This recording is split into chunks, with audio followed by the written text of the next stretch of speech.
ঘটনাটা বলতে দাদা আজকে 8-9 মাস ধরে হ্যাঁ আমার অশান্তি দিতেছে, নির্যাতন করতেছে প্রত্যেক দিন। রাত্রেবেলা এসে দিনের বেলা ভালোতে, রাত্রেবেলা হ্যাঁ মদ খেয়ে নির্যাতন করতেছে।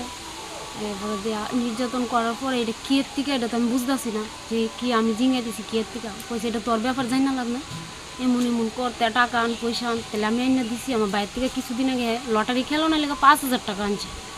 এই 5,000 টাকা রিটার্ন করে ওখানে দিছে না।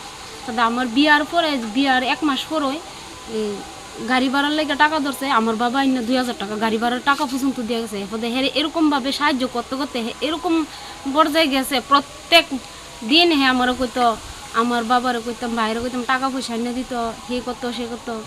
তাহলে আমি কইতাম না, হ্যাঁ নির্যাতন করতো।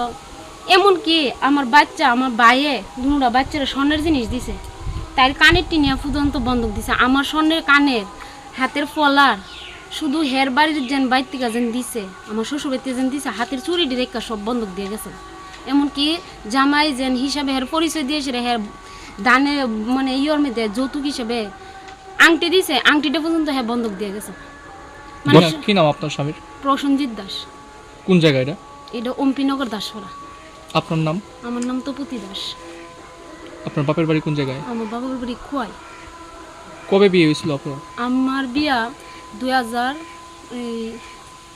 কত 16 বিয়ে হয়েছিল।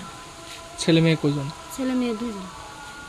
স্যার হ্যাঁ দাদা হ্যাঁ বাচ্চাটি ফালাই, এমনকি হ্যাঁ আমার 3টা-4টা লোন লোয়াইছে, লোন টুন লয়া যন্ত্র কিনে হ্যাঁ আমার 3টা-4টা লোনের করে সেটা হ্যাঁ আমার এরকমভাবে মানে করে দিয়ে গেছে। এরপরে তো আস্তে আস্তে নির্যাতনের পরে আস্তে আস্তে জানলাম কি হ্যাঁ একটা মহিলার সাথে হ্যাঁ জড়িত আছে। এই মহিলাটার সাথে আমি কথা কইছি, মহিলাটা আমার দীর্ঘদিন হুমকি দিছে। এই মহিলাটার কথা শুনে হেও আমার হুমকি দিছে। এমনকি কইছে হের মার সাথে যুক্ত থাকিয়া কইছে তোর আমি গলা টিপা মারুম রাত্রেবেলা ঘুমের মধ্যে। হের মা যুক্ত আসলো এটার সাথে। এখন আপনি জামাইকে আপনার কি হইছে?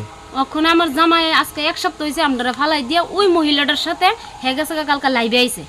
হে লাইভে এসে কইছে আমি ওই মহিলার সাথেই আছি, ওই মহিলার সাথেই তো মলে ওই মহিলার সাথেই নিয়ে মল। ওই মহিলার নাম কি? ওই মহিলাটার নাম হয়েছে সমী ঘোষ। কোন জায়গায় বাড়ি? বাড়ি আগরতলা আনন্দনগর। জামাইয়ের নাম হয়েছে অজিত সাহা। এখন কি চাইতেছেন আপনি? আমি ওখানে চাইতেছি হ্যাঁ যেখানেই তা হোক, আমি চাইতেছি হেরে আনতো। আপনি কি পুলিশের দ্বারস্থ হয়েছেন? পুলিশের আমি মানে গেছি 2 দিন গেছিল, সেটা পুলিশে খালি নিখোঁজ অ্যাপ্লিকেশন দিতাম। মানে আমি অ্যাপ্লিকেশন দিতাম বলতে কি তা নিখোঁজ অ্যাপ্লিকেশন দিতাম, আমি করতাম। আরে তার ভিডিও তো কান্দে মানে এরা দেখাইছে লাগছে মা গো মা মোবাইল থেকে সার্চ কি মোবাইল তো লইয়া দিছে হে বলে ঘরের মধ্যে বলে মোবাইল সিম টিম বলে ব্যাংকে হলাই দিতে, তাহলে তোর তিনটা মোবাইল বলে ভাঙছে। তার বাপের জন্মে দেখছি 3টা মোবাইল।